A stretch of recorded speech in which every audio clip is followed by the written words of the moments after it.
débutions. Hein. Nos sénateurs vont nous rejoindre au fur et à mesure. Ça y est, ils rentrent. Voilà, c'est le café, la bonne humeur du café.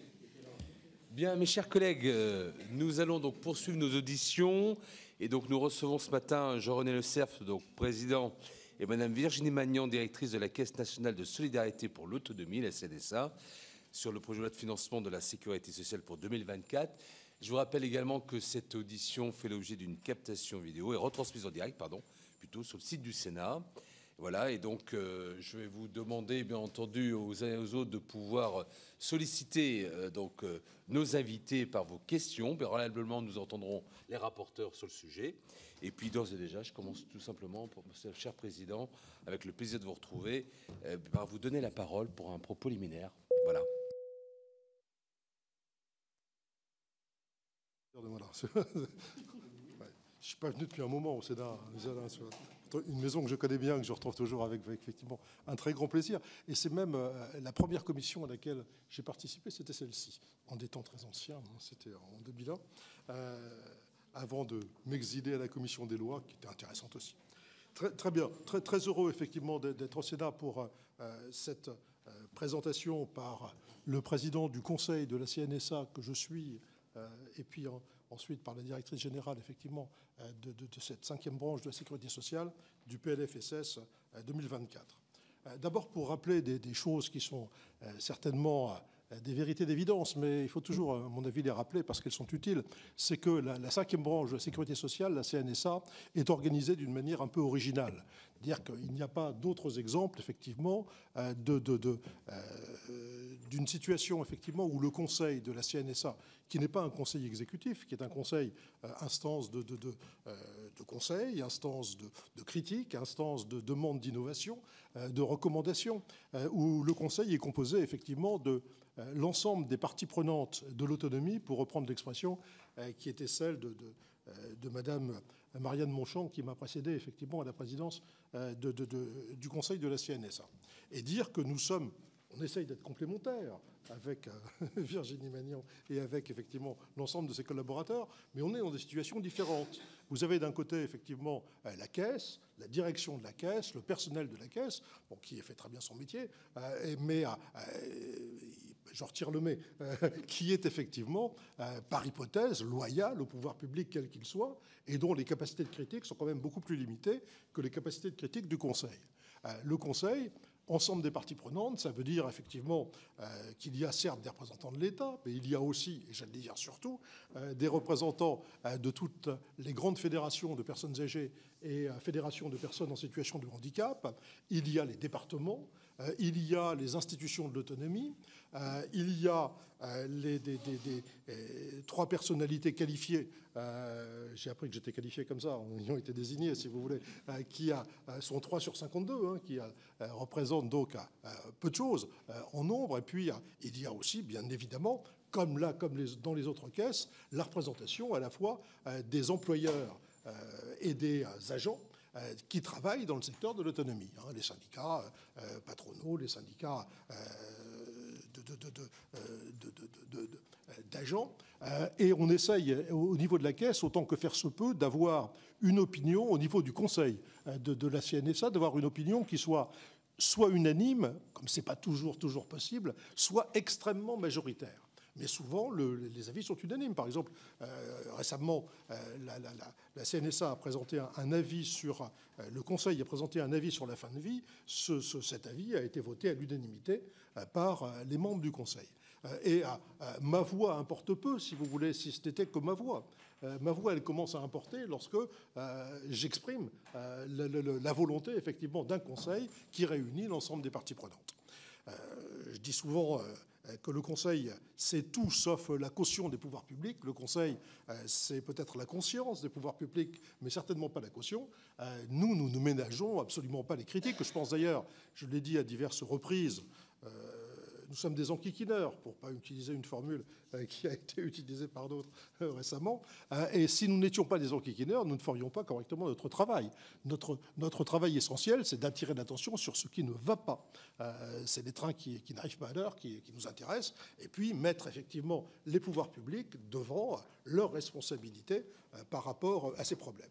Alors, pouvoir public, à qui j'ai fait un petit reproche, mais ils y étaient pour rien, tout à fait récemment, c'est de dire, écoutez, je suis président de la CNSA du Conseil de la CNSA depuis moins de 2 ans, on n'a pas le temps de vous apprécier que vous êtes déjà parti, puisque en moins de 2 ans, c'est la 3e équipe que j'ai pour prendre en charge les problèmes effectivement du grand âge et les problèmes du handicap.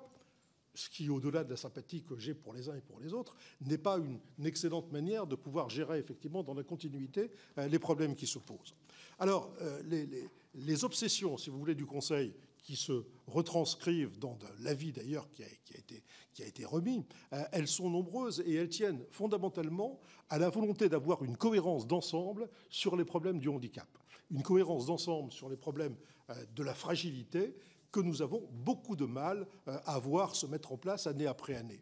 Si je reprends la question de la fin de vie, le rapport de la fin de vie, par exemple, c'était l'opportunité de dire qu'un arbre, aussi important qu'il soit, ne doit pas cacher la forêt. Que la forêt, c'était les conditions de vie des personnes âgées et des personnes en situation de handicap, et que, bien évidemment, c'était ces conditions qui amenaient un certain nombre, effectivement, de nos semblables à souhaiter une aide active à mourir. Donc, on n'a pas à se prononcer sur l'aide active à mourir. Nous, Conseil de la CNSA, on n'est pas là pour décider à la place des autres.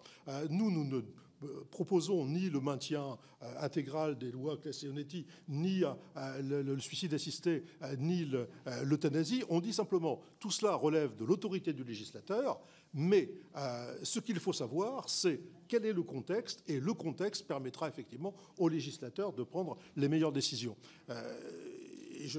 Un dernier point là-dessus, et puis je passe à autre chose, pour dire qu'avec les auditions que nous avons faites, nous sommes très inquiets sur la possibilité d'extension d'un texte législatif, d'interprétation contre légem. Moi, j'étais enseignant en droit d'interprétation contre légem, mais je connais bien.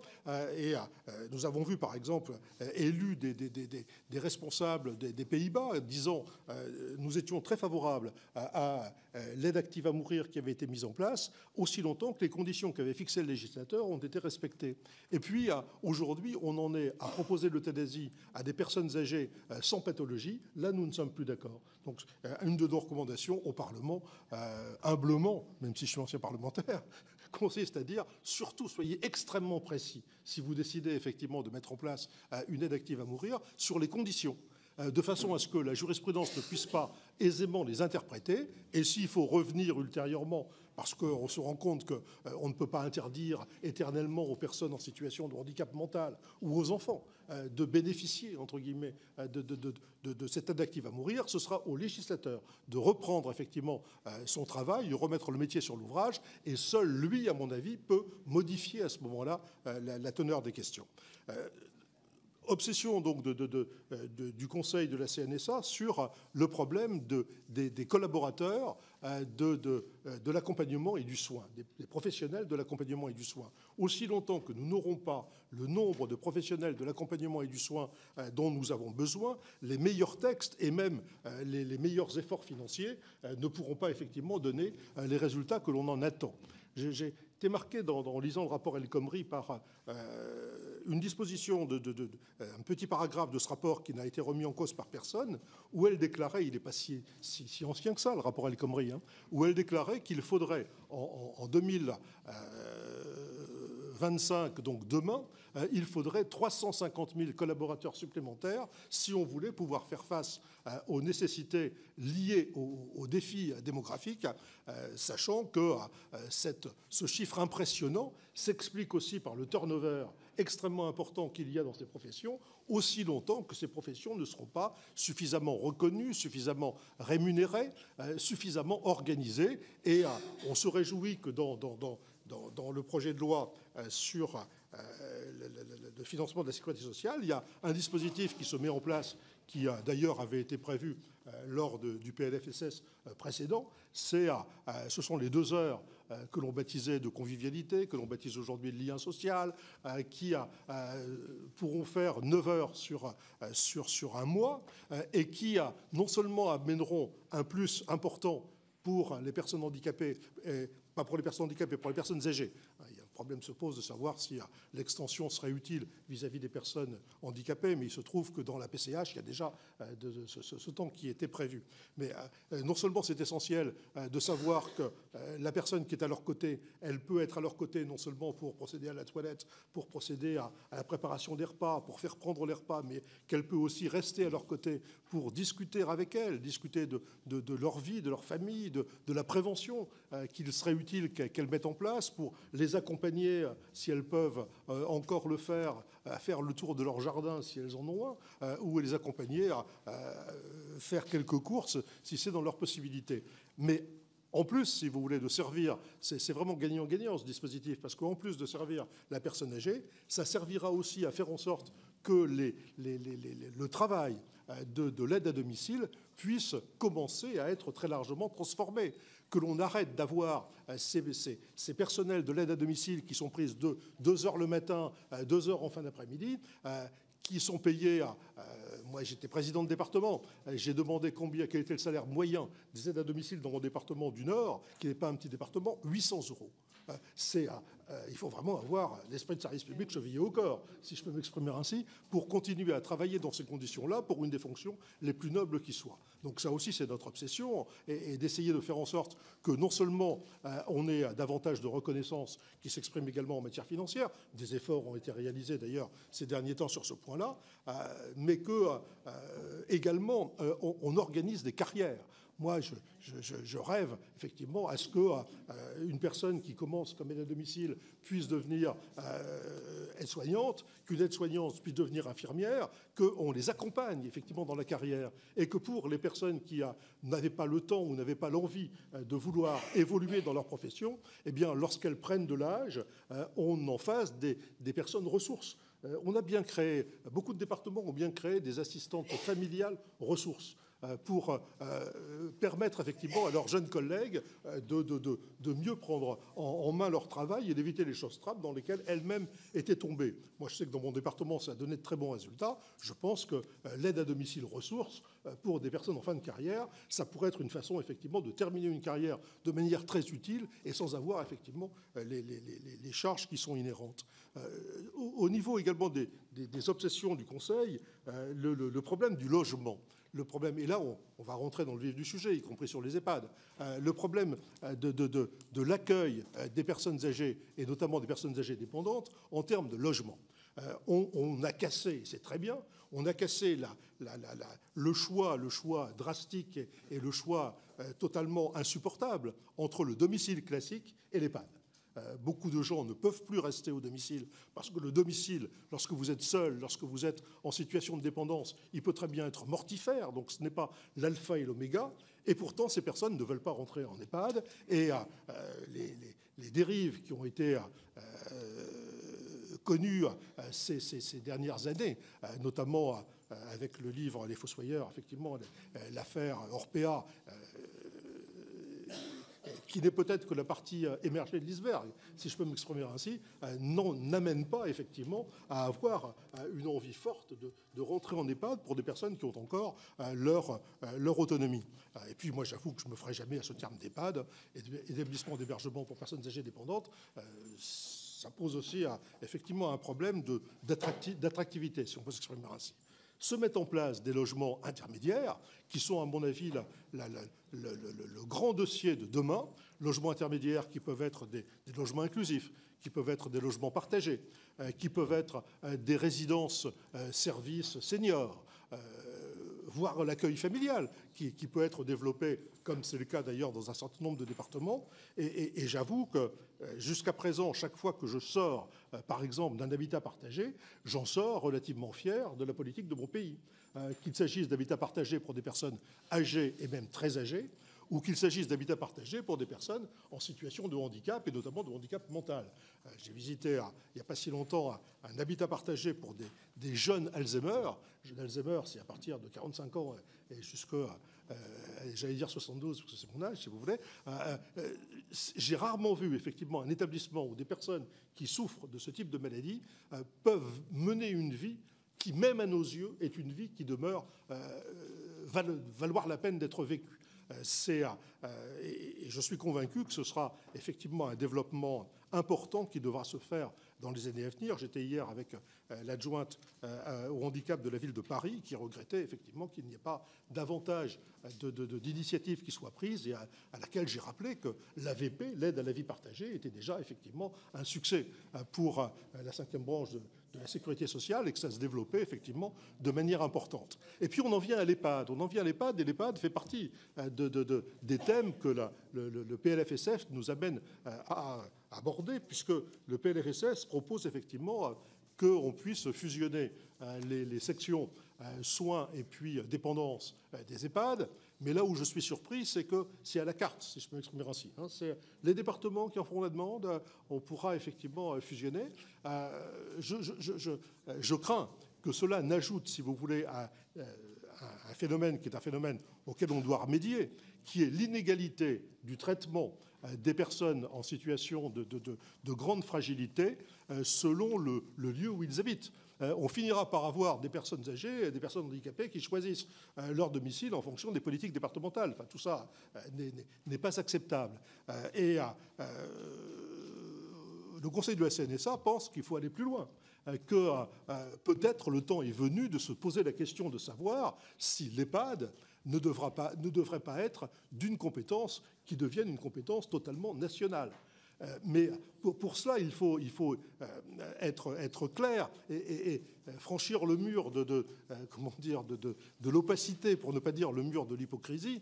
Et il faut bien comprendre qu'aujourd'hui, tous les spécialistes des problèmes effectivement d'autonomie, et Dieu sait si des rapports sur l'autonomie importants et aussi remarquables les uns que les autres ont été publiés ces dernières années, vous disent, mais dans les années à venir, et après ils disent, vous savez, quand on dit les années à venir, c'est parce qu'on veut être diplomate, c'est très très vite. L'EHPAD deviendra un lieu de vie pour des personnes qui sont soit des personnes en girin, donc des personnes d'une extrême dépendance, soit des personnes qui seront en extrême fin de vie. Il y a donc un certain paradoxe, si vous voulez. Alors bien sûr, aujourd'hui, la situation étant ce qu'elle est, les 7500 EHPAD, la plupart des personnes âgées, même avec des dépendances très, très encore faibles, sont en EHPAD.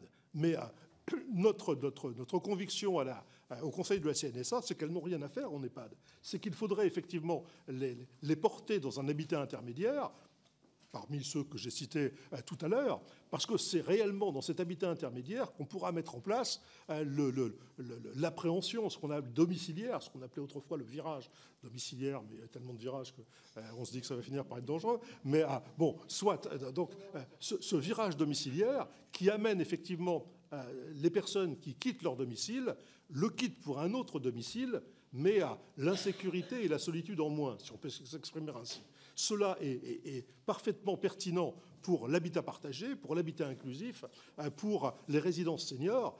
Si l'EHPAD devient ce lieu de fin de vie, de très grande dépendance, qui sera à ce moment-là un lieu effectivement d'une médicalisation encore beaucoup plus forte qu'elle ne l'est aujourd'hui, c'est pas tellement dans ce lieu-là qu'on pourra mettre en place le virage domiciliaire dont je donne quelques éléments très concrets de la réalisation. Le virage domiciliaire, ça veut dire que vous êtes traité comme un citoyen à part entière. J'ai une phrase du président de cette institution, qui était mon président aussi, parce que il est président depuis un moment. Donc, il y a une phrase que j'aime beaucoup où Gérard Larcher déclare il ne peut pas y avoir de citoyenneté en pointillé. C'est-à-dire la citoyenneté, c'est jusqu'au dernier moment de la vie. Et la considération comme citoyen, c'est jusqu'au dernier moment de la vie. Eh bien, cela veut dire, virage domiciliaire, ça veut dire que si vous avez un animal familier, vous pouvez l'emmener dans votre nouveau domicile. Si vous voulez recevoir la visite de X, Y ou Z, matin, après-midi ou soir, vous pouvez avoir la visite des gens que vous avez décidé de voir. Pardonnez-moi l'expression, mais je ne veux pas faire l'économie de ce qui fait parfois sourire. Mais si vous avez envie de passer la nuit avec votre voisine de chambre et qu'elle a envie de passer la nuit avec vous, eh ben c'est votre droit le plus strict. Et vous n'avez pas à avoir les remarques déplacées qui peuvent parfois être faites à ce niveau-là. Et bien sûr, vous êtes des citoyens, donc au moment des élections, il est essentiel que vous ayez, et je pourrais le dire également pour les personnes en situation de handicap, dont on a reconnu plus largement le droit de vote, que vous ayez la possibilité d'avoir des explications claires, nettes, qui soient faites pour que vous puissiez choisir en toute connaissance de cause les personnes pour lesquelles, effectivement, vous voulez accorder votre confiance. Bon, voilà, ce cadre étant posé, dire deux mots simplement sur l'avis qui a été rendu par, mais vous l'avez, cet avis qui a été rendu par la CNSA. La CNSA a rendu un avis où elle a pris acte à la majorité, effectivement, autrement dit, elle ne s'est pas prononcée pas pour ou contre, mais les voix contre ont été plus importantes que les voix pour. Elle a pris acte dans un premier vote de la présentation du projet de loi de financement de la sécurité sociale pour 2024. Alors vous savez qu'il y a deux votes de la CNSA. Enfin, il y a eu deux votes cette fois-ci, en tout cas. Du Conseil, pardon. Du Conseil de la CNSA, Madame la Directrice Générale, tout à fait. Il y a un vote sur la nature de l'avis. Donc l'avis, c'est une prise d'acte. Et il y a un vote, à mon avis, incomparablement plus important. C'est sur les motivations de l'avis. Sur les motivations de l'avis, le vote a été unanime. Vous avez effectivement les motivations de l'avis, et c'est cela qui vous intéressera, et c'est de cela dont on discutera. J'ai vu les questions qui vont être posées. Et là-dessus, on a réuni, encore une fois, la totalité des membres du Conseil. Monsieur le Président. Merci, Madame la Directrice. Quelques mots. Et puis ensuite, on va passer assez rapidement aux questions. Merci, Monsieur le Président. Bonjour à toutes et à tous. Je salue spécialement la nouvelle rapporteure de la branche autonomie et que vraiment nous accueillerons avec un très grand plaisir à la CNSA si vous le souhaitez pour vous présenter plus concrètement nos collaborateurs et le fonctionnement de l'équipe. Juste quelques mots de contexte et pour insister sur plusieurs points au moment où, mesdames, messieurs, vous démarrez l'examen de ce projet de loi de financement de la sécurité sociale qui comporte, comme depuis la création de la branche autonomie, qui vous permet d'avoir un regard d'ensemble sur les financements apportés par cette branche dans l'effort de la nation en faveur du soutien à l'autonomie. Vous avez une annexe 7 au PLFSS qui est nouvelle, qui est associée à la création de la branche et qui vous permet dans le même temps d'apprécier l'ampleur de cet effort qui conjugue des financements de l'État, des départements, dont le président du Conseil a rappelé qu'ils étaient représentés au sein du Conseil de la CNSA, et des financements majoritaires de la sécurité sociale et au sein d'entre eux de la branche autonomie. Alors, ce projet de loi de financement de sécurité sociale pour 2024 vous permettra de valider, de voter le tableau d'équilibre de la branche en recettes et en dépenses. C'est une faculté nouvelle qui est offerte aux législateurs depuis la création de la branche et, je le redis, qui vous permet d'avoir une vision globale de notre intervention alors qu'avant la création de la branche, vous étiez invité à vous prononcer sur une partie seulement de nos recettes au travers de ce qu'on appelait alors l'ONDAM, l'objectif de dépenses d'assurance maladie. Désormais, c'est une vision globale des recettes, je l'ai dit, et en particulier, vous le savez, de la recette de CSG, qui est affectée au financement du soutien aux personnes âgées et aux personnes handicapées, des recettes dont vous noterez qu'elles sont dynamiques, puisque en 2024, le PLFSS, j'allais dire, tient la promesse faite aux personnes âgées et aux personnes handicapées à la création de la branche, dans le contexte du vote de la loi organique qui a créé cette branche et qui a prévu l'affectation dès 2024 d'un ressaut d'une part complémentaire de CSG pour accompagner la transition démographique à laquelle fait face notre pays et son vieillissement. Donc, le premier point important de cette loi de financement de la sécurité sociale pour 2024, c'est, je le redis, la mise en œuvre de la promesse d'une solidarité accrue en direction des personnes âgées, des personnes handicapées et des professionnels qui les accompagnent, avec ce ressaut de financement qui représente une progression des recettes de 12% entre 2023 et 2024. Ce ressaut de financement, il est tout à fait le bienvenu face aux besoins très importants qui ont été, et aux attentes qui ont notamment été exprimées par le président du Conseil, aux attentes des personnes, de leurs proches, des professionnels qui les accompagnent, davantage d'accompagnement et d'un accompagnement qui se transforme dans le sens qui a été évoqué, c'est-à-dire qui permettent un accompagnement plus soutenant, plus individualisé, qui favorise le maintien à domicile, qu'il soit historique ou qu'il s'agisse de ces nouvelles propositions de logement sécurisés sans nécessairement requérir toute la médicalisation des EHPAD, même si le président, là encore, l'a rappelé, et le Sénat avait adopté un rapport important sur le devenir des EHPAD dans le cadre de la précédente mandature. Nous savons aussi qu'il faut accompagner l'évolution du modèle des EHPAD. Je veux souligner que dans les dépenses plus importantes qui sont permises donc, par cette trajectoire de recettes positives, l'année 2024 donc, va permettre d'enregistrer une progression de dépenses de plus 5,2% par rapport à 2023 pour atteindre 39,9 milliards d'euros. Et vous pourrez le constater, la trajectoire financière de la branche est dynamique, le ressaut de recettes de CSG permettant d'accompagner donc une dynamique forte projetée à horizon de 2027 jusqu'à près de 45 milliards d'euros. Le président l'a évoqué et j'y insiste, c'est cette progression des financements publics vise évidemment à accompagner les besoins de personnes âgées plus nombreuses avec le vieillissement de la population, mais vise aussi à accompagner une transformation de l'offre, aussi bien sur le champ du handicap, et vous le savez, il y a de nombreux fins connaisseurs de la question, à commencer par le président de la commission dans cette salle, l'offre à destination des personnes handicapées se transforme et se transforme rapidement. J'en ai vu un exemple très concret en allant dans votre département, Monsieur le Président. Il se transforme, donc cette offre d'accompagnement se transforme aussi dans le champ de l'âge. Et je veux souligner que d'un strict point de vue financier, permettez-moi de l'adopter puisque je dirige une caisse de sécurité sociale, lorsqu'on regarde la courte période qui nous sépare de la création de la branche, 2021-2023, nous voyons que le surcroît de financement qui ont été mobilisés depuis la création de la caisse a bénéficié beaucoup plus à l'organisation et au soutien des personnes à leur domicile qu'en établissement.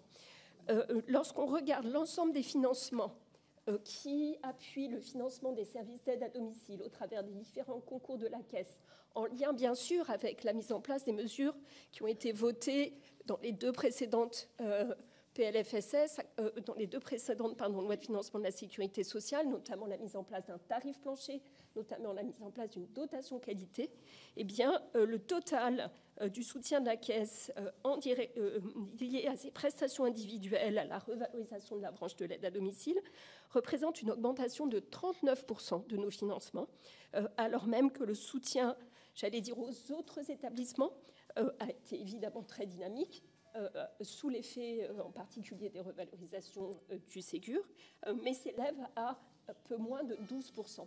Donc on voit que vraiment la création de la branche, j'allais dire, commence de tenir des promesses qui ont été faites, un effort, un soutien de la solidarité nationale renforcé et une capacité à intervenir davantage pour le garantir, la capacité notamment des personnes âgées à vieillir chez elles en sécurité.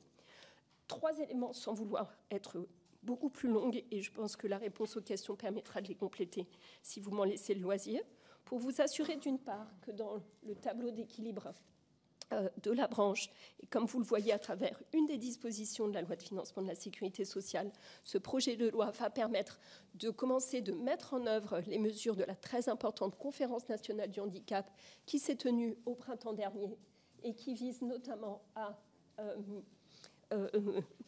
organiser un rattrapage massif dans les territoires les plus en tension en matière d'accompagnement des personnes handicapées avec un plan de création de 50 000 solutions une première tranche de crédit est inscrite dans les dépenses de la branche pour commencer d'avancer dans cette direction en 2024, et d'autre part, également pour soutenir la mise en place du service de repérage et d'accompagnement précoce qui trouve sa base juridique dans le texte même de la LFSS. Et puis, souligner encore, en écho évidemment à l'attention très grande du Conseil sur la situation des professionnels, que les financements apportés par le PLFSS pour 2024 vont permettre de poursuivre et d'amplifier le soutien aux professionnels qui passe d'abord, bien sûr, par le soutien à la rémunération des professionnels, plus de 4 milliards d'euros depuis 2020, en lien avec les mesures Ségur, la revalorisation des professionnels, c'est sans équivalent. Et puis, le soutien à la modernisation de l'offre, notamment avec des mesures d'investissement importantes. Voilà, je veux également souligner que nous continuons de travailler, c'est le cœur de notre feuille de route et de notre COG, au progrès de l'équité de traitement des personnes, notamment en réfléchissant et apportant notre contribution à l'émergence d'un service public départemental de l'autonomie, et en réfléchissant et en travaillant à une possible réforme des concours que la Caisse alloue aux départements pour mieux les soutenir dans l'exercice de leurs responsabilités. Je suis évidemment disponible pour répondre aussi à vos questions sur ces sujets. Merci beaucoup. Madame la directrice, merci Monsieur le Président. On va tout de suite passer donc aux premières questions et je vais donner la parole à notre rapporteur Chantal Dessayne. Merci Monsieur le Président. Monsieur le Président, Madame la directrice, vous avez balayé déjà un certain nombre de points. Je voudrais vous faire préciser quelques points, en particulier en premier lieu sur cette enveloppe de 100 millions d'euros pour venir aux établissements en difficulté. Est-ce que cette enveloppe a déjà été versée aux ARS ? Est-ce que vous pouvez nous préciser quels sont les critères ou dans quelles conditions cette enveloppe peut-elle être mobilisée ? Et est-ce que cela vous semble suffisant ? Est-ce que ça aura vraiment un impact sur la situation de ces établissements ? J'ai entamé les auditions en début de semaine et on nous disait hier que 50% des établissements étaient fragilisés. Voilà. Concernant l'objectif global des dépenses, vous l'avez signalé, qui est en augmentation.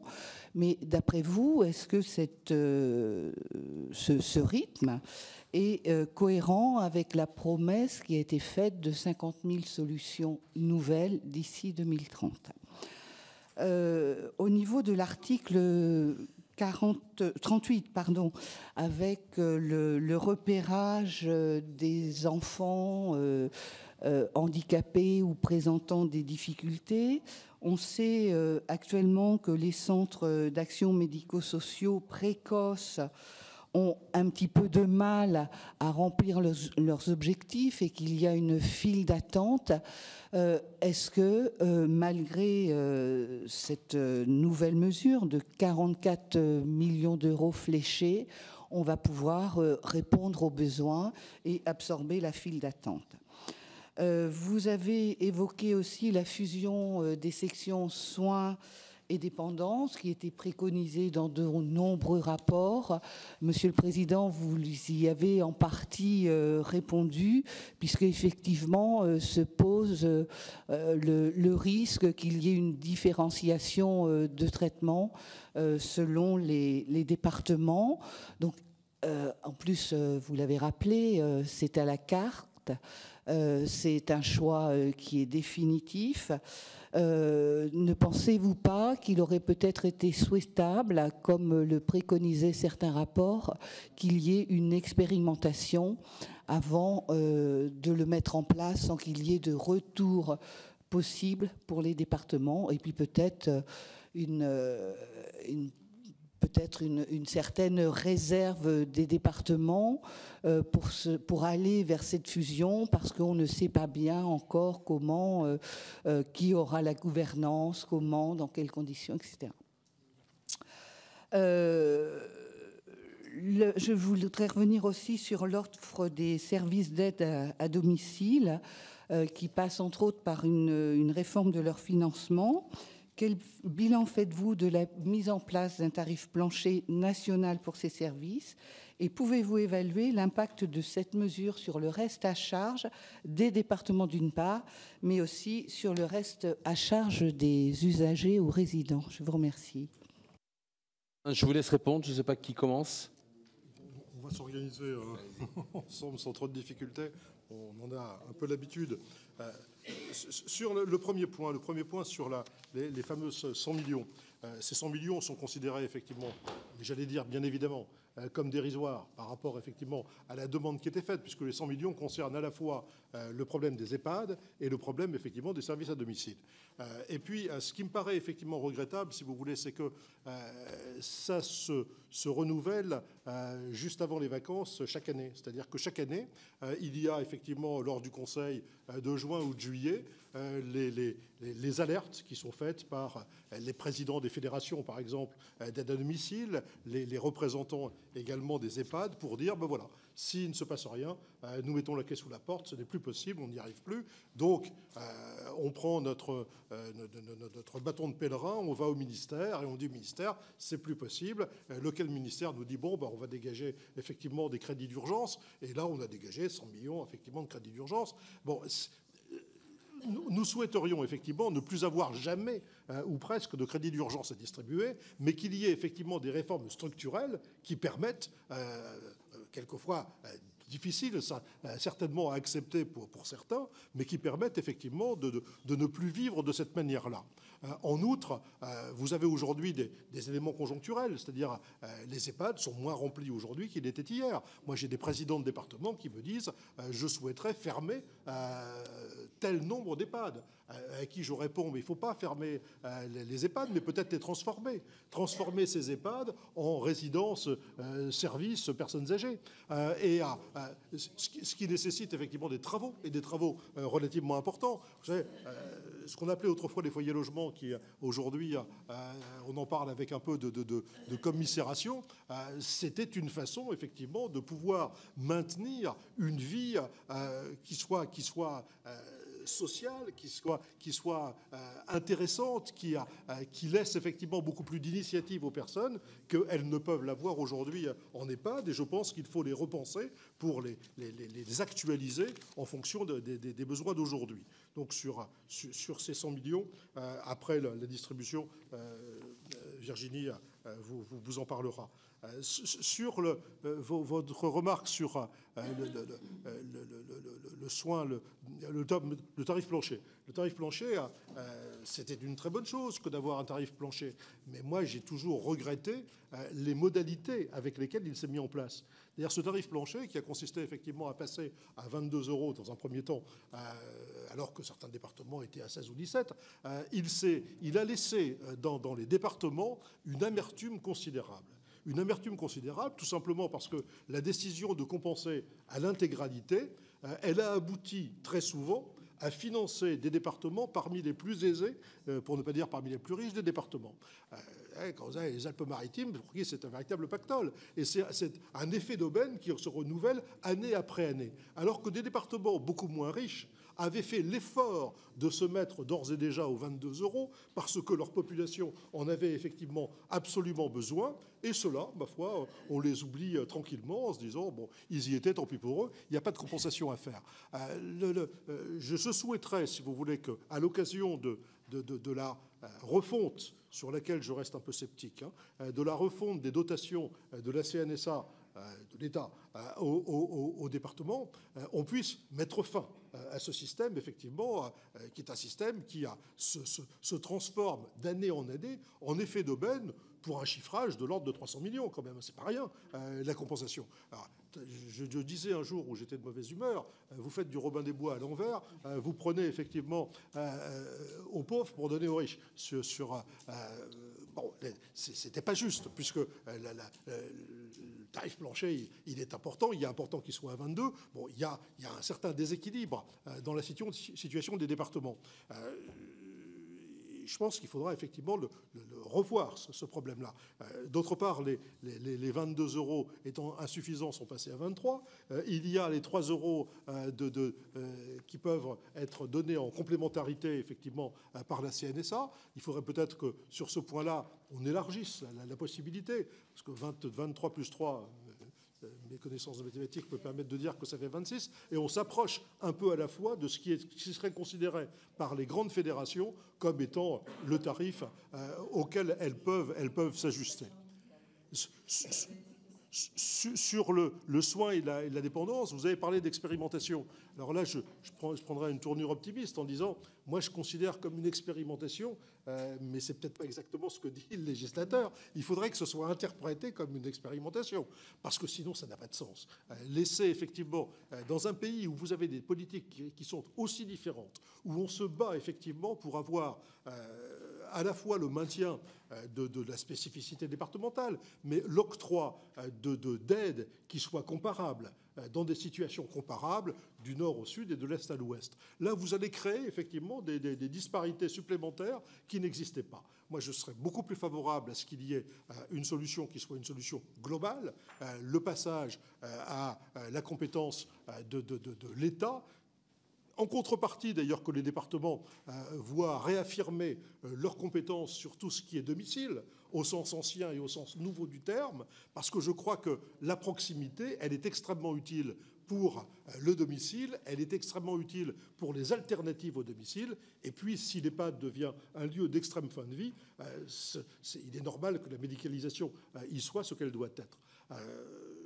Je signale également que dans cette extrême fin de vie, on retrouve le problème effectivement de la réforme de la fin de vie en France, et on y retrouve aussi des raisons supplémentaires de se préoccuper des problèmes de personnel. Moi, toutes les personnes que j'ai pu auditer dans les EHPAD, par exemple l'EHPAD qui avait mis en place des systèmes innovants, des EHPAD où ils avaient commencé, si je peux m'exprimer ainsi, à réapprivoiser la mort, à faire comprendre que la mort, elle faisait partie de la vie et qu'il fallait cesser de la cacher, cesser de cacher effectivement le cercueil de la personne qui va partir, le faire partir la nuit sans que personne ne s'en rende compte. Certains EHPAD ont mis en place des groupes de parole sur la mort qui ont beaucoup de succès auprès des résidents.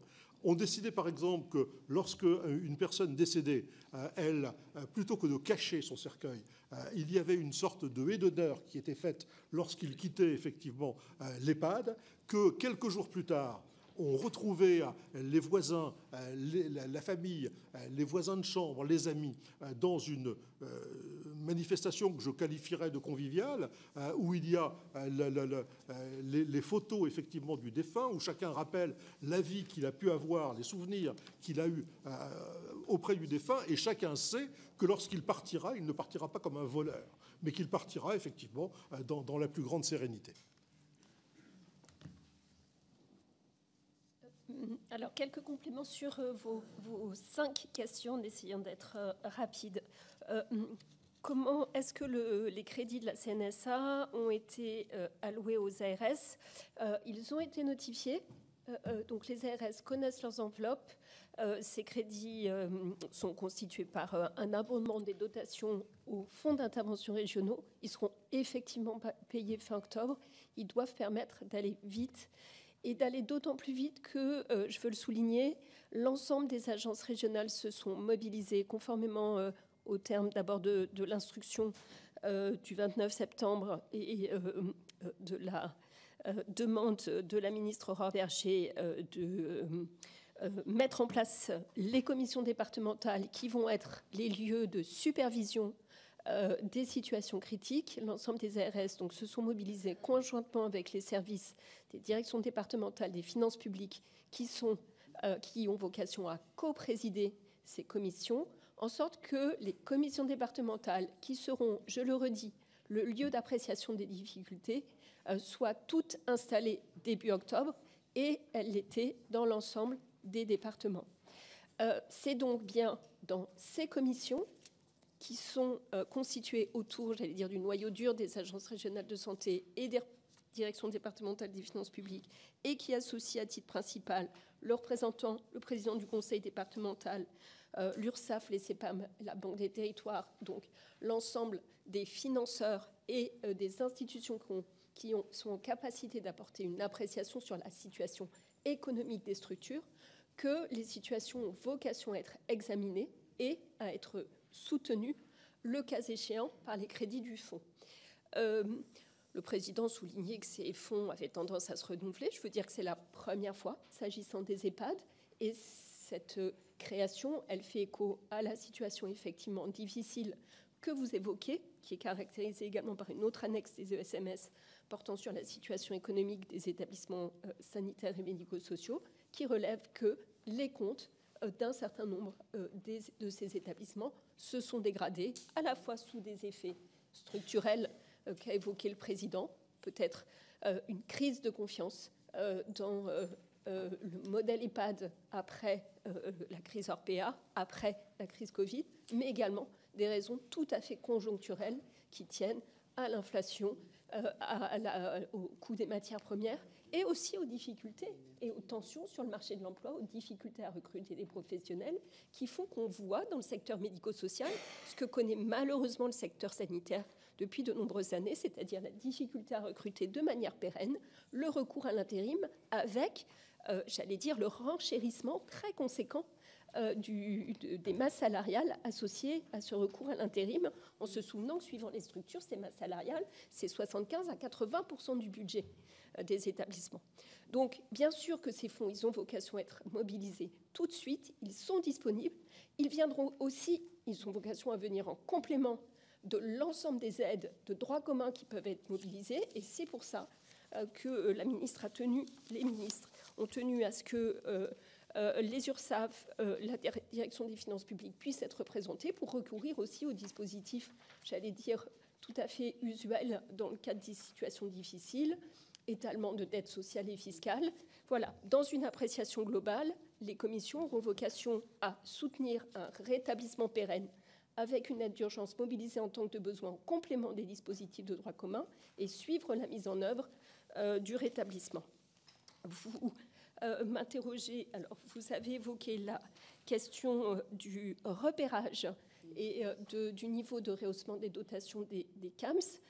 Je souscris avec vous au constat que les besoins, que les moyens de l'accompagnement des jeunes enfants 0-6 ans au moment de la détection et surtout pour augmenter la capacité d'intervention précoce à un moment où les cerveaux sont plastiques et où cette intervention le plus intense possible au bon moment est susceptible vraiment de faire la différence sur la capacité du jeune enfant à se rapprocher de courbes de développement plus usuelles. Et donc on sait, c'est l'acquis de la précédente stratégie autisme, et l'objectif de la nouvelle disposition, c'est d'élargir cette capacité de repérage, de détection et d'intervention précoce sur un spectre très large de situations de handicap.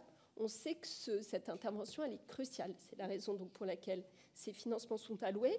Les CAMS doivent être renforcés, mais la création de ce service fera appel aussi à d'autres professionnels et donc va mobiliser l'offre en libéral. Et donc, voilà, c'est évidemment les crédits pour les CAMS, mais aussi les crédits portés par la branche maladie avec l'intervention de professionnels qui ont vocation à être conjugués pour apporter le niveau, la capacité à intervenir dans les territoires sur ce repérage et cette intervention précoce.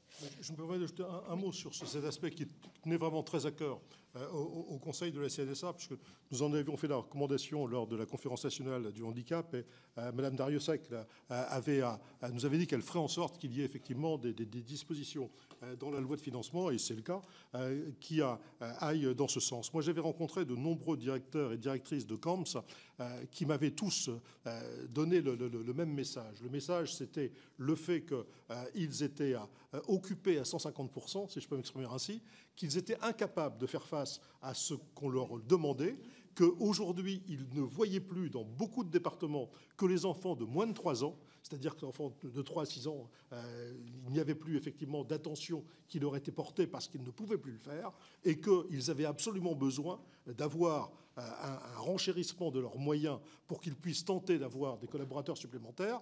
Aujourd'hui, ils sont tous très contents de cette évolution et ils s'interrogent sur un autre point, c'est va-t-on trouver, alors c'est sûr que les libéraux pourront venir à la rescousse, mais va-t-on trouver effectivement les personnels en nombre suffisant pour venir les aider dans leurs tâches? Et tous me disaient, il y a des types de handicap sur lesquels, si l'enfant est pris très tôt, il n'y a plus de handicap du tout.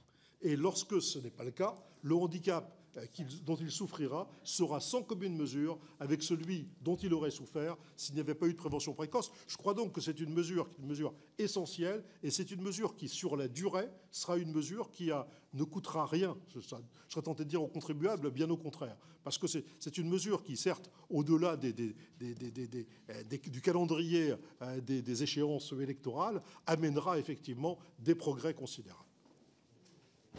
Très bien. Virginie, vous terminez? Parce que là, on est dans le temps, là, très serré, donc allez-y. 3 mots sur la mise en œuvre du tarif national plancher. On est en train de mettre la main avec le ministère à la préparation d'un rapport plus complet qui rendra compte des conditions de son déploiement. Je veux souligner que même s'il y a des questions sur les conditions de la compensation par la CNSA du surcoût associé au département, c'est une mesure qui a fait l'unanimité. Le fait de permettre de solvabiliser mieux cette intervention à domicile et de tendre avec, surtout si le tarif plancher est complété de la dotation complémentaire, un tarif horaire qui se rapproche de coûts qui avaient été observés en amont de l'introduction de cette réforme lors d'études de coûts conduites dans les années 19-20, et même si ces coûts depuis se sont renchéris. C'est une mesure qui est simple et qui est équitable. C'est un tarif plancher identique dans l'ensemble du territoire. Je veux souligner sa simplicité et son caractère très lisible, parce que s'il y a bien quelque chose qui manque dans l'organisation et le financement de l'aide à domicile, c'est sa lisibilité, vous le savez bien, compte tenu des différences de statut, compte tenu des différences de tarification, compte tenu des différences de financement. Donc ce premier pas me semble un effort très important pour garantir une solvabilisation à meilleur niveau de l'intervention des professionnels à domicile. Et derrière, Jean-René Lecerf a rappelé les conditions de rémunération de professionnels qui sont souvent à temps partiel, de garantir enfin une meilleure rétribution de ces professionnels. Donc nous mettons la main à la rédaction de ce rapport qui permettra de répondre sur le reste à charge pour les départements. Évidemment, le tarif plancher, sa mise en œuvre a été compensée intégralement, c'était l'engagement. Ce à quoi nous souscrivons, c'est que la compensation de cette dépense particulière au sein de financements très importants qui sont alloués à l'aide à domicile, puisque désormais nous avons pas moins de 8 concours, 8 tuyaux financiers différents qui partent de la CNSA vers les départements pour solvabiliser une seule et même chose, l'intervention à domicile. Ça, c'est trop compliqué, ce n'est pas lisible, ça ne permet pas d'intervenir correctement et donc il faut le simplifier. Très bien. Alors, vous êtes 12 à vouloir intervenir et les réponses, qui est pas trop court. Alors, voilà, ce que je vous propose, c'est que globalement, on respecte pas plus d'1 minute pour les questions, pas plus d'1 minute pour les réponses. Et dans l'éventualité où ça déborde, on vous enverra, on demandera des réponses écrites pour les derniers intervenants. Voilà. Très bien. Alors, je vais commencer par Frédéric Puissat. Là, vous avez la pression, hein. Frédéric Puissat. Top chrono. Non, simplement, je voulais réintervenir sur les SAD, parce qu'effectivement, on sait que ce sont des modèles qui sont en pleine mutation d'un point de vue financier, d'un point de vue organisation. Par contre, on constate quand même, et moi je prends l'exemple du département de l'Isère que je connais bien, que depuis un certain temps, on a eu quand même une augmentation de la tarification. Dans l'Isère, nous sommes passés, quand nous avons eu la convergence des tarifs, en gros de 17 à 27 euros. Donc on a effectivement une augmentation de la tarification, mais pour autant, on a parfois le sentiment que ça ne ruisselle pas jusqu'au bout, et en l'occurrence jusqu'aux professionnels qui, comme vous le dites, ont un salaire moyen qui n'est pas acceptable quand on entend vos propos. Donc ma question, nous dans le département de l'Isère, nous avons fait le choix de lancer un audit sur l'intégralité des SAD. Donc 2 questions, est-ce qu'il y a d'autres départements qui sont dans ce cas-là? Et est-ce qu'il n'y a pas un sujet modèle de SAD au-delà de l'aspect financier? Merci. Daniel Chassaing. Merci, Monsieur le Président. Donc, en ce qui me concerne, donc, très rapidement, 2 ou 3 questions. Concernant la fin de vie des personnes âgées, il ne faut pas arriver comme aux Pays-Bas, si vous voulez, à ce qu'il y ait des personnes sans pathologie qui eh bien, prennent la solution d'active à mourir. Ne faut-il pas avoir renforcé beaucoup les soins palliatifs avant de prendre d'autres décisions? Deuxièmement, les personnes âgées en EHPAD les personnes âgées de plus de 85 ans vont doubler d'ici 2040. Il faut bien sûr conserver les EHPAD, mais il faut renforcer le personnel en EHPAD. Madame la directrice, je vous rappelle que dans le PLFSS, il y a 6 000 emplois de plus. Ça fait même pas un emploi par EHPAD.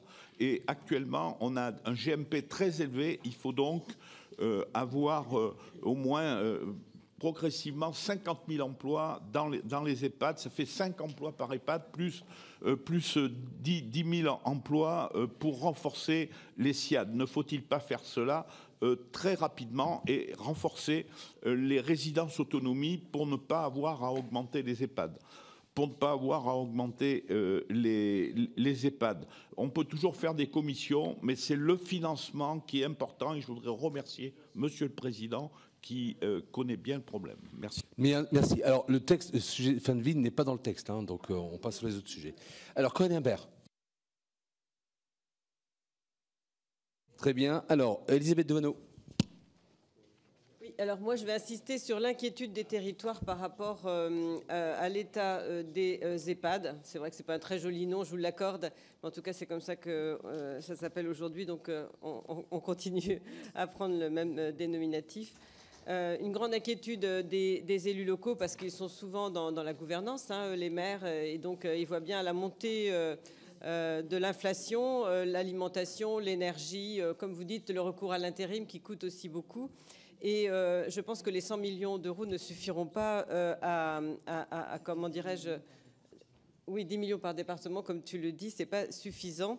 Et moi, ce que je crains, c'est que, en fait, eh bien, comme dans certains établissements d'ailleurs pour personnes handicapées, c'est que les directeurs d'établissement fassent des choix entre les personnes qui arrivent. C'est-à-dire que ceux qui sont les plus vulnérables, qui sont à l'aide sociale, ben, on ne va pas forcément les prendre si les tarifs ne sont pas suffisamment hauts. Donc, en fait, ça, c'est un vrai drame. Un vrai drame.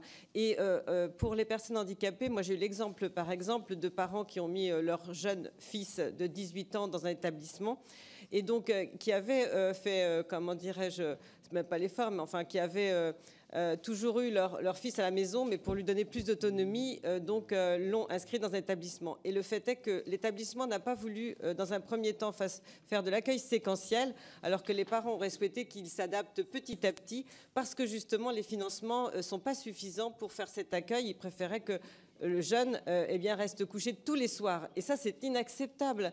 Ces choix que font les directeurs, faute de pouvoir faire autrement. Et pour les personnes, les familles, c'est épouvantable. Et puis un dernier point, c'est l'ingénierie. Comment les petits établissements, parce que moi je prône pour les petits établissements dans les territoires ruraux, au plus proche des familles, des voisins, des personnes que les personnes âgées ont connues, eh bien ces petits établissements répondent à l'attente. Mais seulement, ils sont dépourvus d'ingénierie. Et qu'est-ce que vous proposez pour les accompagner? Merci. Jocelyne Guidez. Oui, merci Président. Moi je voudrais revenir sur les PCO. Le suivi est fait pour les enfants de 0-6 ans. Qu'en est-il pour les enfants de 7-12 ans? Je crois qu'il y avait une demande assez importante là-dessus, sachant qu'aujourd'hui, c'est vrai que les PCO ne fonctionnent pas malheureusement très bien, puisqu'il y a un manque de professionnels et c'est compliqué par rapport à leur rémunération. Autre sujet, vite fait, le recrutement des aides à domicile. Vous savez que dans les territoires ruraux, c'est très compliqué, notamment parce que c'est un secteur, je dirais, assez défavorisé et ils ont des problèmes pour ne serait-ce se payer le permis de conduire et la voiture après. Donc que faire? Est-ce qu'il n'y a pas un moyen aussi pour les aider là-dessus? Autrement, on va tourner en rond, on n'avancera pas. Et ensuite, les aidants, il y a une mise en place, une expérimentation du baluchonnage ou répit dans 24 départements. Et j'ai entendu dire que, alors que ça se fonctionne très très bien, qui ne serait pas pérennisé. Voilà, qu'en est-il? Merci. Jean-Luc Fichet. Oui, merci Monsieur le Président. Je crois que le constat, il est unanime. on est dans une situation qui est absolument désastreuse pour le monde des personnes âgées et du handicap. Alors moi, je voudrais témoigner de 2 situations. Il y a un collectif de maires des Côtes-d'Armor, Finistère, ensemble, qui se réunissent régulièrement pour identifier leurs problèmes d'EHPAD et qui, aujourd'hui, se donnent des marges à 3 mois. À 3 mois. Ils disent une situation absolument catastrophique. J'ai rencontré, il y a 8 jours, les présidents et directeurs d'associations du secteur médico-social. Ils disent ne plus pouvoir investir, avoir des coûts de fonctionnement qui augmentent et pour certains, dans le privé solidaire, en situation de dépôt de bilan. Donc ma question, elle est très simple. La situation, elle est désastreuse. Comment faire pour que le PLFSS 2023 ne soit pas simplement des pansements sur des jambes de bois? 100 millions des abondements d'urgence comme ça ne correspond à rien pour le Finistère. Rien que pour les EHPAD, c'est 30 millions. Aurore Berger est venue l'autre jour. Elle a dit, je vous accorde au département 10 millions. C'est catastrophique. C'est catastrophique. Il y a vraiment urgence. Et je veux le dire avec force, vraiment avec force. Merci. Très bien. Je vous laisse répondre à cette première série de questions. Vous avez 6 minutes.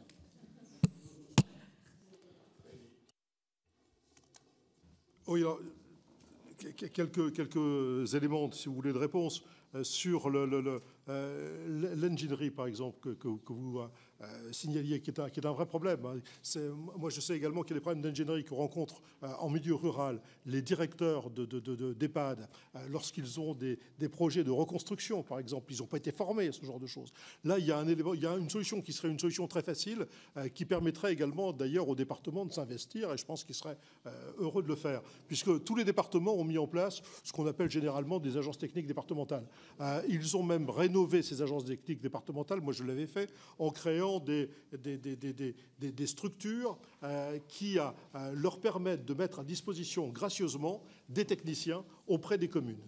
Et je sais que cette initiative ne rencontre pas tout le succès qu'elle mériterait de rencontrer parce que les gens, les communes hésitent à les saisir. Il faudrait élargir cette compétence aux EHPAD. Si c'est un EHPAD, je prends les exemples chez moi, sur l'île, c'est pas la peine parce qu'il y a des services nécessaires dans une ville importante. En revanche, les EHPAD dans les petites communes, qui sont d'ailleurs généralement ceux où la qualité de vie est supérieure, ceux-là, ils n'ont pas le personnel effectivement d'accompagnement. Ce personnel, il existe dans les structures départementales et généralement, nous on avait fait un sondage dans le Nord, ils ne demandent effectivement qu'à aller servir sur place et en proximité.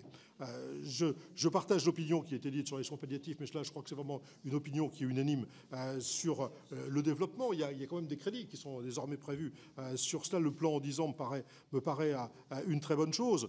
Sur la prévention précoce, on s'est d'abord préoccupé effectivement des enfants de moins de 6 ans. Il faudra effectivement voir si on arrive à suivre, ne serait-ce qu'en termes de personnel, et puis voir comment les choses peuvent se compléter sur les enfants de 7 à 12 ans.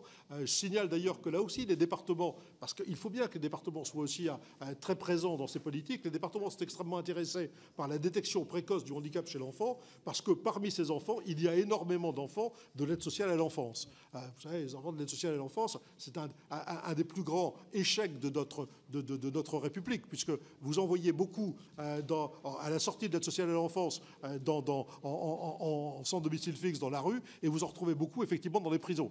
Je signale d'ailleurs, lorsqu'on parlait effectivement du problème du handicap et des moyens insuffisants sur le handicap, qu'il y a aussi un dossier que moi j'ai bien connu quand j'étais sénateur, qui est le dossier effectivement du nombre de malades mentaux qui se trouvent dans les prisons françaises alors qu'ils n'ont rien à y faire et qui devraient au contraire être pris en charge médicalement, ce qui n'est pas le cas.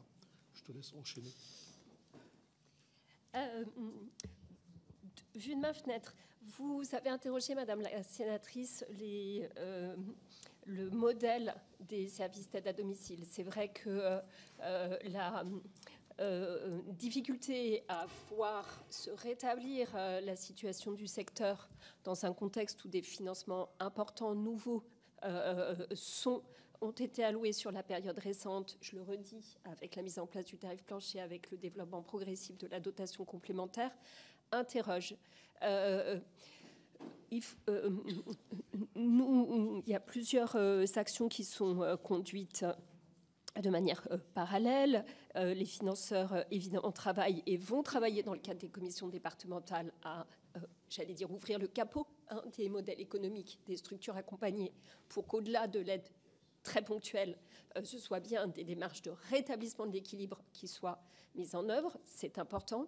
D'autre part, je veux souligner que la Caisse s'intéresse, par exemple, est en train de terminer une étude très, très lourde, elle aura duré 3 ans, sur des modèles d'organisation dits Buurtzorg, donc en équipe intégrée, qui revoit complètement l'organisation du fonctionnement de l'aide à domicile en très grande proximité pour organiser vraiment l'accompagnement au plus près et éviter ces organisations de services où les professionnels passent plus de temps sur les routes qu'auprès des personnes. C'est vraiment, du point de vue de la Caisse, en allant vers des organisations en proximité où le professionnel passe du temps auprès de la personne qui correspond à ses aspirations, qu'on arrivera à trouver un modèle économique plus satisfaisant pour le collectif. Ça n'empêche pas de s'interroger en même temps sur le soutien à la mobilité de ces professionnels, dans un contexte où la branche vient pour la première fois de procéder au chiffrage carbone de son empreinte. 8 mégatonnes, c'est presque l'équivalent de la filière ciment-béton en France. Parmi les 3 principaux postes, énergie, alimentation, il y a évidemment la question de la mobilité. Et donc le sujet sera à la fois d'accompagner l'accès à la mobilité, mais à des mobilités plus respectueuses de l'environnement. Et c'est vraisemblablement des propositions qui pourront être faites dans le cadre de scénarios de décarbonation que nous avons à construire l'an prochain. Sur la capacité de soutien à l'ingénierie, à la fois des opérateurs, des communes, on a bien en tête évidemment la démarche du collectif des maires bretons. Je veux souligner 2 fonds, l'un mis en place, l'autre qui va se mettre en place, justement en appui à la transformation et à la modernisation. D'une part, vous le savez, dans le cadre du Ségur, 1,5 milliard dédié à la rénovation, la modernisation des EHPAD, mais aussi des résidences autonomie en lien avec la CNAV. Ces fonds s'accompagnent d'une capacité accrue à soutenir, financer de l'ingénierie. Et nous avons mis en place avec l'ANAPT une mission nationale d'appui aux investissements qui peut intervenir en proximité des opérateurs pour les projets les plus complexes. Donc oui, certains opérateurs ont du mal à disposer des moyens nécessaires à conduire à ces opérations de rénovation qui sont capitales. Nous dotons des moyens de les accompagner en proximité avec cette mission d'appui complémentaire des crédits. Et puis, dans le champ du handicap, c'est aussi une annonce forte de la CNH, la mise en place d'un fonds d'appui à la transformation de 500 millions d'euros qui a vocation, à l'image de ce qu'on a pu faire sur le champ de l'âge, à être en capacité de soutenir, j'allais dire, de l'investissement dur chaque fois qu'il est nécessaire, mais aussi de l'appui aux organisations pour qu'ils évoluent. Voilà. Merci beaucoup, merci beaucoup. On va passer aux questions suivantes. Voilà, donc je demande à Olivier Henno. Merci, Monsieur le Président, Madame la Directrice. Évidemment, on est sur un sujet brûlant, alors tout le monde a beaucoup de questions et que c'est sûr qu'une heure, c'est pas beaucoup, mais c'est la logique du temps. Juste 2 questions, donc. Une première qui concerne les écarts territoriaux des prestations.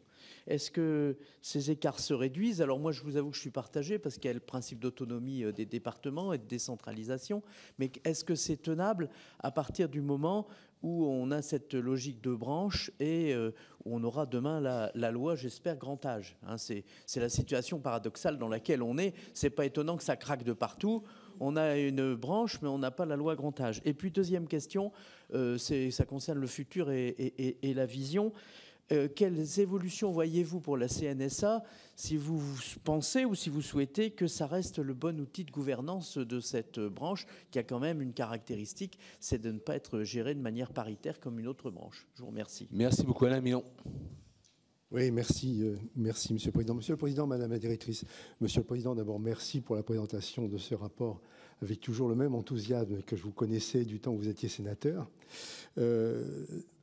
On vit une période où il y a une inflation extrêmement importante et où nos concitoyens vivent cette inflation avec beaucoup de malheur. On vit une période avec une augmentation modérée du PIB entre 2022 et 2023. Et vous nous avez annoncé une augmentation importante du budget de la branche autonomie, et c'est tant mieux. Mais cette augmentation importante vient d'une part importante de la CSG, qui par ailleurs finance une autre branche, qui est la branche maladie. Est-ce que cette augmentation de la CSG pour cette branche-là se fait au dépit d'une autre branche? Merci. Marie-Pierre Richer. Merci, Monsieur le Président. Moi, je vais revenir, je suis là.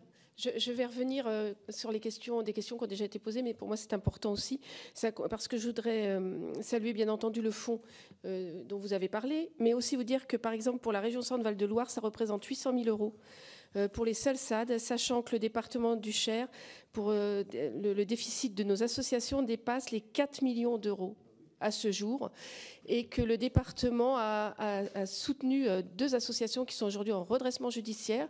Alors moi, je veux bien entendre, on peut s'en satisfaire, mais aujourd'hui, on est, comme vous avez parlé de virage, moi je dirais qu'on est dans une sortie de route qui est quand même très importante et qu'on se demande comment on va pouvoir reprendre la route, parce qu'aujourd'hui, c'est le domiciliaire qui est en faillite, et ça veut dire au-delà du domiciliaire et des professionnels qui galèrent, si vous me permettez l'expression, eh bien, ce sont les bénéficiaires.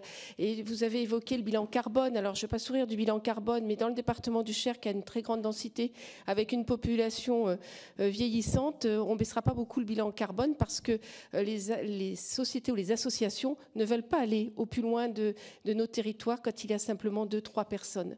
Donc, moi, ce que je souhaiterais faire remonter, c'est que les fonds, c'est bien, la branche est abondée.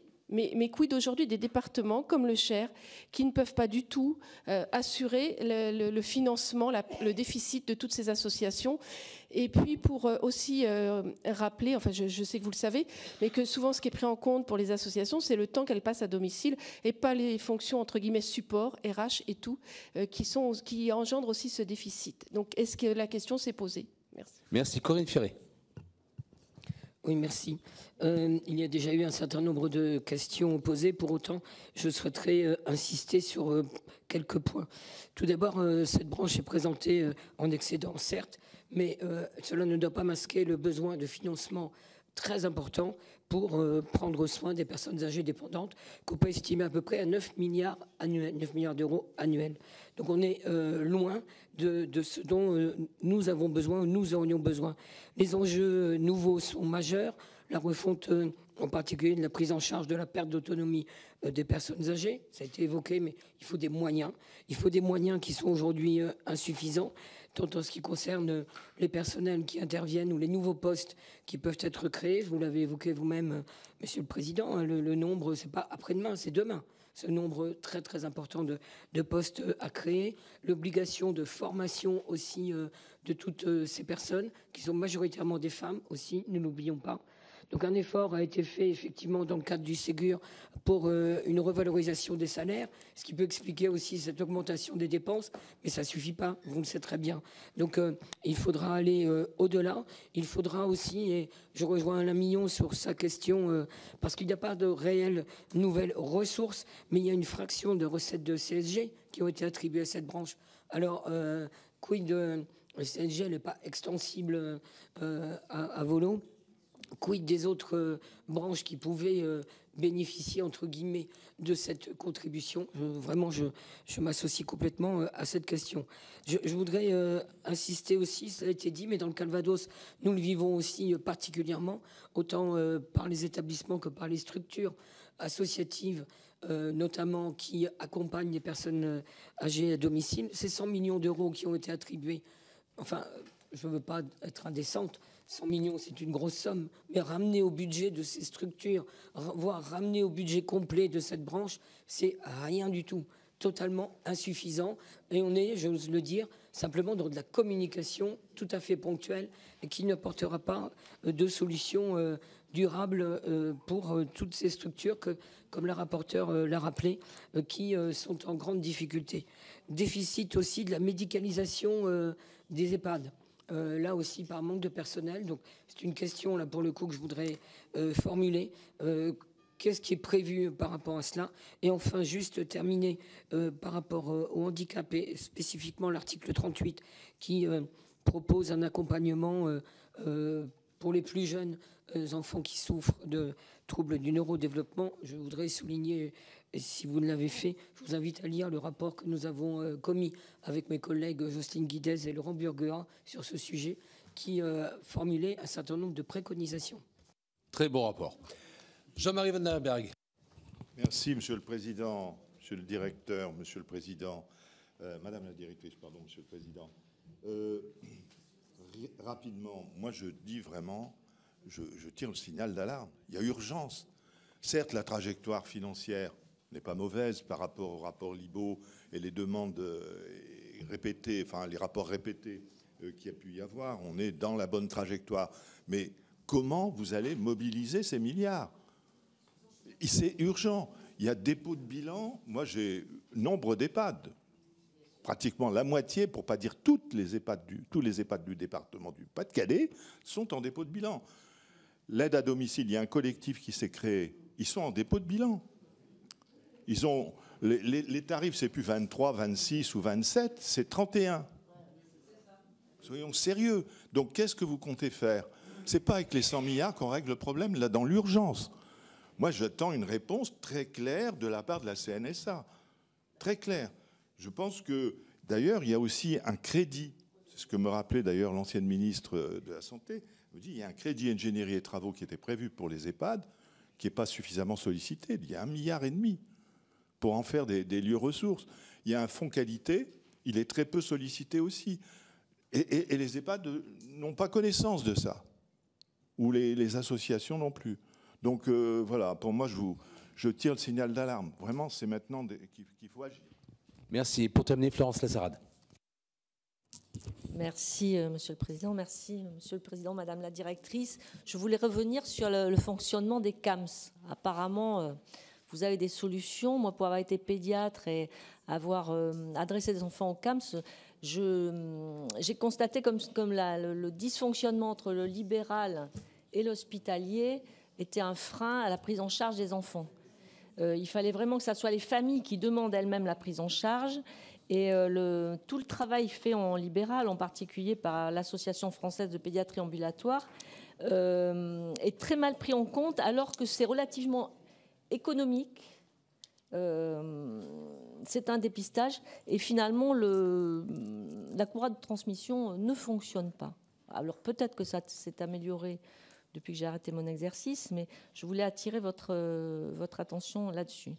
Deuxièmement, il y a pour les EHPAD un espoir considérable sur le nouveau traitement qui vont arriver sur l'Alzheimer, avec l'économie que ça pourrait engendrer pour toutes ces maisons de retraite. Est-ce que vous êtes penché sur le sujet ou est-ce que c'est complètement hors sujet la question que je pose? Voilà, merci. Très bien, merci beaucoup. On va vous demander une réponse. Vous savez que le sujet financier est quand même un sujet qui revient quand même globalement. Donc si vous pouvez plutôt focaliser principalement. Et moi j'ai entendu la proposition du président de dire sur les réponses, les questions qui n'auraient pas de réponse, une petite note serait bienvenue pour pouvoir alimenter et donc éviter les frustrations sur les réponses manquantes. Mais le sujet principal, vous avez bien entendu, c'est quand même le sujet du financement. Bien, quelques éléments de réponse sur la disparité, qui est quand même là aussi un point important, la disparité des politiques en fonction des territoires. Je pense qu'il y a des progrès qui s'accomplissent. Ils s'accomplissent notamment avec la multiplication des systèmes d'information qui sont gérés par la CNSA, le SIAPA, le SI-MDPH, qui ne permettent plus aujourd'hui d'avoir des politiques totalement erratiques.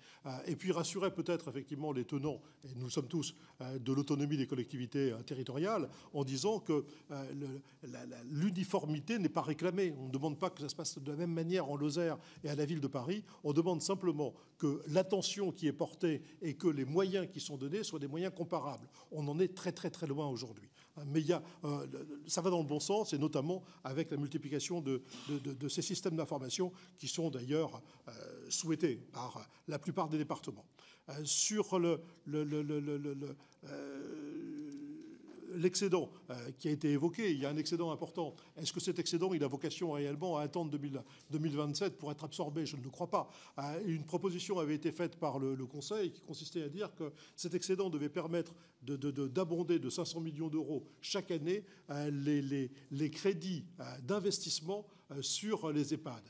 Dieu sait s'il y en a besoin également de EHPAD au sens très large. C'est-à-dire il y a effectivement des EHPAD qui sont transformés en résidences services seniors, de la même manière, ils auront besoin effectivement de crédits tout à fait significatifs pour pouvoir être des lieux agréables de vie pour les personnes âgées. Sur les camps, je crois que c'est l'opportunité, puisque désormais les moyens financiers sont des moyens plus importants, de faire en sorte que l'alliance entre les personnels effectivement publics et les personnels libéraux puisse se faire d'une manière qui soit une manière peut-être plus dynamique qu'elle ne l'a été pour le moment. Moi, j'ai pas eu cette critique, mais j'ai bien compris votre intervention, et c'est un point sur lequel je me permettrai également d'attirer l'attention.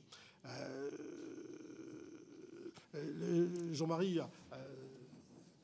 se connaît depuis longtemps, tout à fait, attire l'attention sur le nerf de la guerre et le fond du problème. Pourquoi ce PLFSS n'a pas eu effectivement une très large approbation au niveau du Conseil de la CNSA? Parce que nous ne sommes pas dans une situation de gestion au fil de l'eau. Nous sommes aujourd'hui dans une situation, en ce qui concerne les personnes âgées, qui est une situation de crise. Nous sommes face à un défi démographique que nous n'avons jamais connu. Je crois qu'on ne peut le comparer qu'au défi climatique. Une différence près, c'est que le défi climatique, il ne dépend pas seulement de nous. Alors que le défi démographique, si on est bon, on arrivera à s'en sortir. Si on n'est pas bon, effectivement, on en paiera les conséquences dommageables. Ce défi démographique, c'est toute la génération du baby-boom qui aura 85 ans en 2030, si vous voulez, pour les premières générations du baby-boom. Et il va de soi que les problèmes de dépendance deviendront d'autant plus importants à ce moment-là. J'en parle avec beaucoup de sympathie, puisque j'en fais partie, moi. Alors, il y a un excédent, effectivement, qui est appelé à être consommé un peu à la fois jusqu'à 2027. Rassure-toi, Jean-Marie, ça n'ira pas jusque-là. C'est-à-dire qu'il va de soi que la proposition qui a été faite d'investir, de consacrer ces crédits à l'investissement est une proposition parmi d'autres. Il y aura peut-être effectivement préalablement la nécessité de maintenir en vie les structures effectivement d'aide à domicile et les EHPAD qui en souffrent considérablement. Ça ne veut pas dire qu'il faudra effectivement sauver n'importe quelle structure et sauver n'importe quel EHPAD. Il y a des EHPAD qui doivent changer de statut, si vous voulez. Il y a des EHPAD, effectivement, où le taux de fréquentation a baissé de manière importante et ne risque pas, effectivement, de se reconstituer. Donc, ces EHPAD, transformons-les, mais cette transformation, elle exigera également des frais, transformons-les en logements intermédiaires. Et immédiatement, vous aurez effectivement beaucoup plus de personnes qui souhaiteront peut-être plus que vraisemblablement les rejoindre. Mais le petit matelas de l'excédent, c'est urgence suprême, éviter effectivement la disparition des structures, notamment d'aide à domicile, alors qu'on commence à donner quelques attractivités supplémentaires à ce métier. Moi, je connais bien des départements qui, par exemple, mettent des flottes de véhicules à la disposition, effectivement, des aides à domicile, des flottes de véhicules qu'elles peuvent utiliser non seulement pour aller voir leurs patients, si je peux m'exprimer ainsi, mais aussi pour conduire leurs enfants à l'école, mais aussi pour faire leurs courses. Et l'idée, c'est de dire, avec les heures de convivialité, les heures de lien, eh bien, pour les personnes qui en seront capables, le véhicule peut aussi permettre à l'aide à domicile d'emmener la personne sur le marché, d'emmener la personne au cimetière ou ailleurs. Je préférerais que ce soit ailleurs qu'au cimetière, mais il y a beaucoup de personnes âgées qui souhaitent aussi effectivement avoir ce passage qui leur fait du bien. C'est aussi toute la bonne volonté des départements qu'il faut se poser. Et la bonne volonté des départements, elle dépend aussi d'une chose. Oui. Mais ce qui est variable aussi et surtout, c'est les moyens financiers des départements. Vous savez, moi j'ai mis en place, lorsque j'étais président de la commission des finances de l'ADF, j'ai mis en place la mutualisation des DMTO entre les départements, qui a eu des conséquences extrêmement favorables. Je n'ai pas été contrarié par la gauche ou par la droite. J'ai eu face à moi un conflit entre les riches et les pauvres, si je peux m'exprimer ainsi. Mais aujourd'hui, plus personne ne remettrait en cause cette mutualisation des DMTO. Seulement, pas de chance, la mutualisation des DMTO, elle vit surtout sur les augmentations de DMTO année après année. Nous sommes en période de crise des DMTO. Donc aujourd'hui, ceux qui bénéficiaient effectivement de cette solidarité horizontale n'en bénéficieront plus. Raison de plus pour que la solidarité verticale soit effectivement pensée à nouveau. Le gouvernement est d'accord, la CNSA est d'accord. Je connais bien l'ADF. C'est extrêmement difficile pour un président d'ADF de dire qu'il est d'accord d'accord pour la refonte globale des crédits de la CNSA au département. Parce qu'il sait très bien que ceux qui sont contents de la situation d'aujourd'hui s'y opposeront. Et qu'à la CNSA, c'est un département, une voie. Mais aujourd'hui, le temps n'est plus à ces précautions. Il est fondamental de revoir les aides de l'État au département, de revoir cette péréquation verticale, et notamment dans la péréquation verticale, de prendre en compte les richesses relatives. Alors je sais bien que des collègues, qui je me suis toujours bien entendu, me disent « mais non, on ne peut plus aujourd'hui parler de potentiel financier, de potentiel fiscal, puisque de toute façon, on n'a plus de pouvoir fiscal ». Mais je leur réponds, ça n'empêche que si on prend les revenus des habitants, le niveau de revenus des habitants est extrêmement disparate d'un département à un autre. Et c'est aussi un critère qui me paraît un critère important pour assurer le véritable principe d'égalité, qui ne consiste pas à traiter tout le monde de la même manière, mais qui consiste à traiter de la même manière ceux qui se trouvent dans des situations identiques, et donc différemment ceux qui se trouvent dans des situations différentes. Virginie. Une réponse à monsieur le sénateur Millon sur la recette complémentaire de CSG, et pour vous assurer sur le fait qu'elle ne manquera pas à d'autres branches, dans la mesure où, vous le savez, puisque les textes qui ont créé la branche étaient des textes communs à l'organisation de la dette sociale. C'était une loi organique sur le financement de la dette sociale et la création de la branche autonomie. Et donc, ce 0,15 points de CSG supplémentaire affecté et fléché vers la branche autonomie pour l'année 2024 et les suivantes provient de financements antérieurement alloués à la CADES pour l'extinction de la vieille dette, la dette d'avant Covid. Au moment du Covid, la dette sociale a progressé, des financements complémentaires ont été fléchés vers l'organisme chargé de financer cette dette sociale. Mais à compter de 2024, un premier volume de dette sera mis en extinction. Et donc, c'est bien les financements correspondant à cette ancienne dette qui sont rendus disponibles et qui peuvent être alloués à la branche autonomie pour soutenir un effort et une capacité accrue de faire face aux besoins associés au vieillissement, je le redis.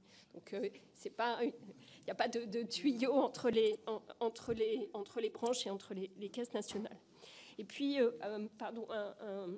un mot pour redire que derrière les enjeux de financement, ce sont en réalité des enjeux d'organisation et de soutien aux professionnels qui accompagnent les personnes âgées et les personnes handicapées au quotidien que nous évoquons, puisque, je le redis, les financements de la branche autonomie, qu'il s'agisse aussi bien de ceux alloués directement par les ARS aux établissements et services, ou ceux qui, via les conseils départementaux, permettent de solvabiliser avec l'APA et la PCH de l'aide à domicile. Notre trésor, notre richesse, ce sont les professionnels, et c'est bien eux dont les financements sont pour partie apportés par cette branche. Il importe de permettre aux structures de les rémunérer mieux. J'ai évoqué les 4 milliards d'euros depuis la création de la branche alloués à ces revalorisations et à la déclinaison des 183 € net mensuels apportés aux professionnels, ou la revalorisation de la BAC qui est l'équivalent. Je veux dire que cette attractivité financière, elle est majeure, elle doit être soutenue, qu'il faut aussi que nous consacrions toutes nos forces à aider les structures à réfléchir à leur organisation, à soutenir des efforts de formation qui sont indispensables pour apporter la qualité de service.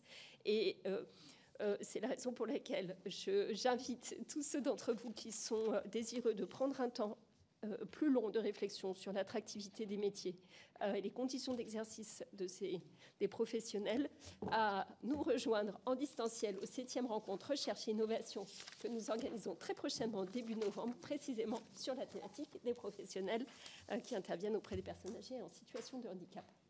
Merci, ce sera le mot de fin. Donc on attend, Président, quelques réponses complémentaires. On a bien vu les enjeux concernant l'aspect financement. Voilà, un grand merci. Et puis, désolé pour cette fin d'audition un peu rythmée, mais nous avons un programme législatif qui est extrêmement chargé. Merci beaucoup. Et puis, j'appelle Corinne.